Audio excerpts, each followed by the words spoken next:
রাজনীতি এমন একটা জায়গা যেখানে পরিস্থিতি অনুযায়ী অনেক গুরুত্বপূর্ণ সিদ্ধান্ত নিতে হয়। আর সেই সব দূরদর্শী সিদ্ধান্ত নিতে যাচ্ছে বাংলাদেশ জামাতে ইসলামী।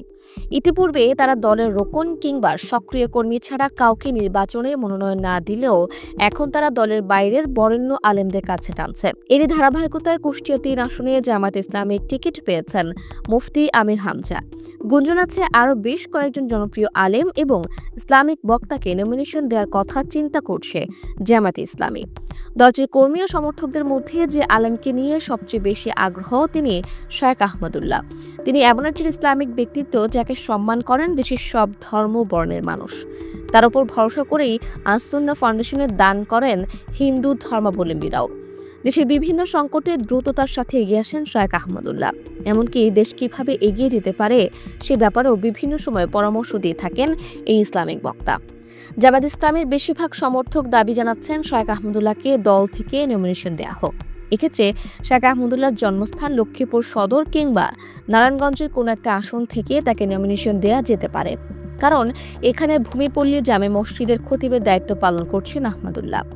যদিও জামাত ভক্তরা মনে করেন শেখ আহমদুল্লাহ বাংলাদেশের যে কোনো আসন থেকেই নির্বাচনের শক্ত প্রতিদ্বন্দ্বিতা করতে পারবেন। তবে মূল প্রশ্ন হলো শেখ আহমদুল্লাহ নির্বাচন করতে রাজি হবেন কিনা। আহমদুল্লাহ অন্তর্বর্তীকালীন সরকারের ধর্ম উপদেষ্টা হবার প্রস্তাবও পেয়েছিলেন, কিন্তু তিনি সাধারণ মানুষের কাতারে থেকেই বিভিন্ন জনকল্যাণমুখী কাজ করতে বেশি স্বাচ্ছন্দ্য বোধ করেন। শেখ আহমদুল্লাহকে এক প্রশ্ন করা হয়েছিল, ইসলামে গণতন্ত্রের অবস্থান কোথায়, গণতান্ত্রিক পদ্ধতিতে ক্ষমতায় আসা যাবে কিনা। এ জবাবে শেখ আহমদুল্লাহ বলেছিলেন, এটা অনেক বিস্তারিত আলোচনা।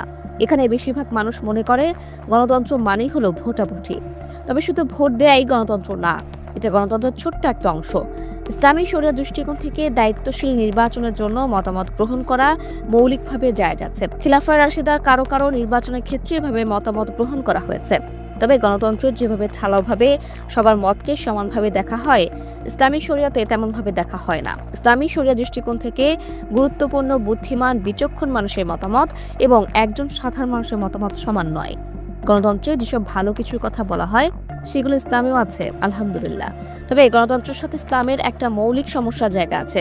সেটা হলো গণতন্ত্রের মূল কথা হলো জনগণ যা চাইবে সেটাই আইন, আর ইসলাম বলে আল্লাহ তাআলা যেটা নির্দেশ করেছেন সেটাই আইন।